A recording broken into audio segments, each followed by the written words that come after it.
We now will come to the schedule which you are awaiting, state by state.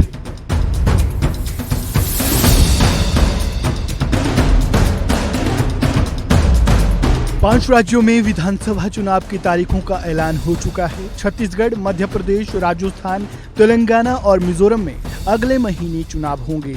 7 नवंबर को मिजोरम में सबसे पहले vote डाले जाएंगे और सबसे आखिरी में तेलंगाना में 30 नवंबर को वोटिंग होगी और इनके नतीजे 3 दिसंबर को आएंगे।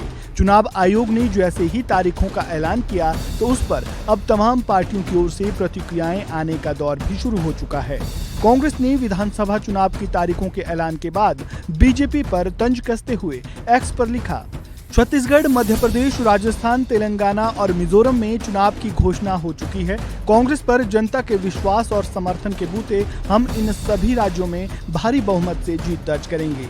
ये किसानों, मजदूरों, युवाओं, महिलाओं के अधिकारों की जीत होगी। नफरत के खिलाफ मोहब्बत की जीत होगी। कांग्रेस की जीत होगी।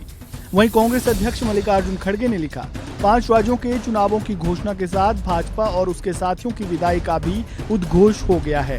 छत्तीसगढ़, मध्य प्रदेश, राजस्थान, तेलंगाना और मिजोरम में कांग्रेस पार्टी मजबूती के साथ जनता के पास जाएगी। जन कल्याण, सामाजिक न्याय और प्रगतिशील विकास ही कांग्रेस पार्टी की गारंटी है।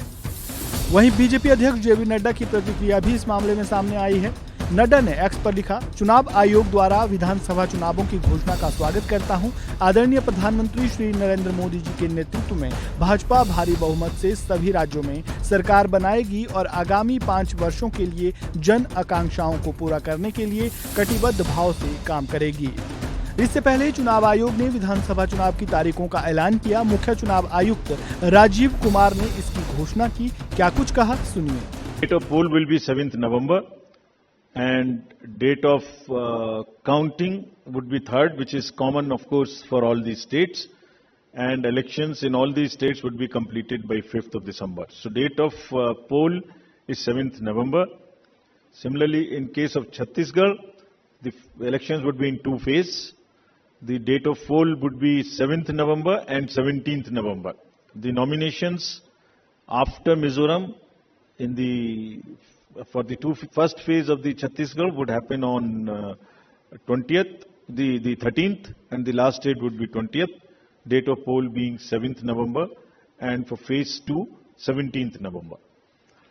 In Madhya Pradesh, this coincides with the second phase of Chhattisgarh, and date of poll would be 7th November. So, first Mizoram and the first phase of Chhattisgarh, then second phase of Chhattisgarh and 1 phase in Madhya Pradesh. Thereafter, Rajasthan, where the date of poll will be 23rd November in 1 phase entirely in Rajasthan. The date of issue of Gazette notification would be 30th October and date of counting for everyone being 3rd of December. Telangana would go last to the poll and date of poll is 30th November with the date of issue of Gazette notification being 3rd of November. And the entire election process would be complete by 5th of December. So this is what is the schedule. And again, I request all of you, through all of you, to all the voters to please come and exercise in the festival of democracy in a true sense. Thank you very much. 5 राज्यों में होने वाले विधानसभा चुनाव को लोकसभा चुनाव के semifinal के तौर पर देखा जा रहा है। ऐसे में बीजेपी और कांग्रेस इन चुनावों में जीत हासिल करने के लिए एड़ी चोटी का जोर लगा रही है। इस खबर में फिलहाल इतना ही। ताज़ा अपडेट के लिए बने रहें वन इंडिया हिंदी के साथ।